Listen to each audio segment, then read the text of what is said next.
Hello friends, ഞാൻ ഷീബ ടെസി. എൻ്റെ പുതിയൊരു വീഡിയോയിലേക്ക് എല്ലാവർക്കും സ്വാഗതം. വളരെ രുചികരമായിട്ടുള്ള ഒരു ചിക്കൻ കട്ട്ലറ്റിൻ്റെ റെസിപ്പിയുമായിട്ടാണ് ഞാനിന്ന് വന്നിട്ടുള്ളത്. നമ്മളെല്ലാവരും വളരെ താല്പര്യത്തോടെ കഴിക്കുന്ന ഒരു സ്നാക്കാണല്ലോ ചിക്കൻ കട്ട്ലറ്റ്. റെസ്റ്റോറൻറ്റുകളിലും ബേക്കറികളിൽ നിന്നെല്ലാം കിട്ടുന്ന അതേ ടേസ്റ്റിൽ തന്നെ നമുക്ക് വീട്ടിലും ഈ ചിക്കൻ കട്ട്ലറ്റ് തയ്യാറാക്കാം. എന്നാൽ പിന്നെ അതിൻ്റെ റെസിപ്പി ഒന്ന് കണ്ടു നോക്കിയാലോ. ഇത് തയ്യാറാക്കാനായിട്ട് ഞാൻ 250 ഗ്രാം ചിക്കൻ, ബോൺലെസ് ചിക്കനാണ് ഞാനിവിടെ എടുത്തിട്ടുള്ളത്. അതിലേക്ക് 1/2 ടീസ്പൂൺ കുരുമുളക് പൊടിയും 1/2 ടീസ്പൂൺ ഉപ്പും കൂടെ ഇട്ട് കൊടുത്ത് ആവശ്യത്തിന് വെള്ളം ഒഴിച്ച് ഇതുപോലെ വേവിച്ച് വറ്റിച്ചെടുത്തിട്ടുണ്ട്. ഇനി ഇത് തണുത്ത ശേഷം ഒരു മിക്സിയുടെ ജാറിലോ അല്ലെങ്കിൽ ചോപ്പറിലോ ഇട്ട് ഇതുപോലെ നമുക്ക് പൊടിയായിട്ട് ഗ്രേറ്റ് ചെയ്ത് എടുത്ത് വെക്കണം. ഇനി ചിക്കൻ കട്ട്ലറ്റ് തയ്യാറാക്കാൻ ആവശ്യമുള്ള മറ്റൊരു സാധനമാണ് ബ്രെഡ് ക്രംസ്. ബ്രെഡ് ചെറിയ കഷ്ണങ്ങളാക്കി മിക്സിയിലിട്ട് ഇതുപോലെ ഒന്ന് പൾസ് ചെയ്തെടുത്ത് കൊണ്ടുവരിക. പിന്നീട് അതൊരു കടായിലേക്കിട്ട് 2-3 മിനിറ്റ് നേരം ലോ ഫ്ലെയിമിലിട്ട് ഇതുപോലെ ഒന്ന് ഫ്രൈ ചെയ്തെടുത്താൽ ബ്രെഡ് ക്രംസ് റെഡിയായി. ഇനി ഒരു കടായി ചൂടാക്കിയ ശേഷം 2 ടേബിൾ സ്പൂൺ എണ്ണ ഒഴിച്ച് കൊടുത്തിട്ടുണ്ട്. അതിലേക്ക് വലിയൊരു സവാള പൊടിയായി അരിഞ്ഞതും, ഒരു 3 പച്ചമുളക് പൊടിയായി അരിഞ്ഞതും, ഒരു കഷ്ണം ഇഞ്ചിയും കുറച്ച് കറിവേപ്പിലയും കൂടെ പൊടിയായിട്ട് അരിഞ്ഞിട്ട് ഞാൻ അതിൽ ഇട്ട് കൊടുത്തിട്ടുണ്ട്. ഇനി 1/2 ടീസ്പൂൺ മഞ്ഞൾപ്പൊടിയും 1/2 ടീസ്പൂൺ കാശ്മീരി മുളക് പൊടിയും 1/2 ടീസ്പൂൺ ഗരം മസാല പൗഡറും 1/2 ടീസ്പൂൺ കുരുമുളക് പൊടിയും കൂടെ ഞാൻ ഇട്ട് കൊടുത്തിട്ടുണ്ട്. ഇനി ഇത് എല്ലാം കൂടെ നന്നായിട്ട് വഴന്ന് വരുമ്പോൾ നമ്മൾ നേരത്തെ തയ്യാറാക്കി വെച്ചിട്ടുള്ള ആ ചിക്കൻ നമുക്ക് ഇതിലേക്ക് ഇട്ട് കൊടുക്കാം. ഈ സമയത്ത് ലോ ഫ്ലെയിമിലേക്ക് ആക്കി വെച്ച് ആ മസാലയിലേക്ക് ഈ ചിക്കൻ നന്നായിട്ട് നമുക്ക് മിക്സ് ചെയ്തെടുക്കണം. ഇതുപോലെ നന്നായിട്ട് ആ മസാലയുമായിട്ട് ആ ഗ്രേറ്റ് ചെയ്ത ചിക്കൻ നന്നായിട്ട് മിക്സ് ചെയ്തെടുക്കാം. ഇനി ഇതിലേക്ക് 2 ഉരുളക്കിഴങ്ങ് നേരത്തെ വേവിച്ച് ഉടച്ച് വെച്ചിട്ടുണ്ടായിരുന്നു.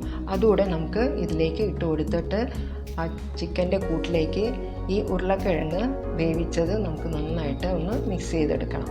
എൻ്റെ റെസിപ്പി ഇഷ്ടമായാൽ എല്ലാവരും ഒന്ന് ലൈക്ക് ചെയ്യണേ. കൂടാതെ സബ്സ്ക്രൈബ് ചെയ്യാത്തവരുണ്ടെങ്കിൽ ഒന്ന് സബ്സ്ക്രൈബ് ചെയ്തതിന് ഒന്ന് സപ്പോർട്ടും കൂടെ ചെയ്തേക്കണം കേട്ടോ. അപ്പോൾ ഇവിടെ ചിക്കൻ കട്ട്ലറ്റിൻ്റെ കൂട്ട് ഇവിടെ ഏകദേശം തയ്യാറായിട്ടുണ്ട്. ഇനി നമുക്കിത് ഫ്ലെയിമിൽ നിന്ന് മാറ്റി കുറച്ച് നേരം ഒന്ന് തണുക്കാനായിട്ട് മാറ്റി വയ്ക്കാം.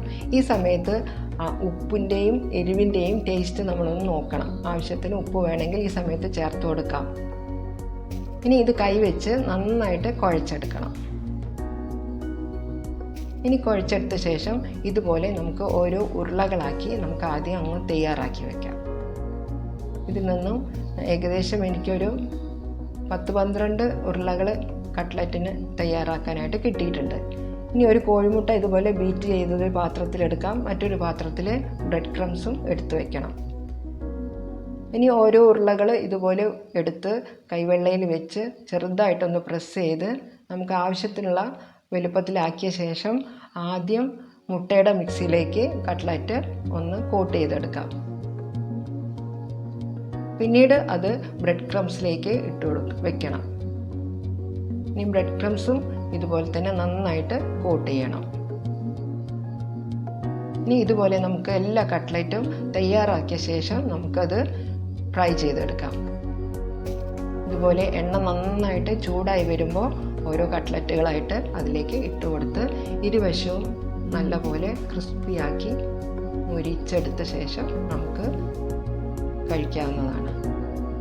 അധിക നേരം എണ്ണയിലിട്ട് ഫ്രൈ ചെയ്യേണ്ട ആവശ്യമില്ല. കാരണം ഇതിൻ്റെ ഇൻഗ്രീഡിയൻസ് എല്ലാം നമ്മൾ നേരത്തെ നന്നായിട്ട് കുക്ക് ചെയ്തതാണ്. അതുകൊണ്ട് ചെറുതായിട്ട് ലോ ഫ്ലെയിമിലിട്ട് ഒന്ന് ഗോൾഡൻ കളറാവുന്നത് വരെ ഒന്ന് ഫ്രൈ ചെയ്താൽ മതി.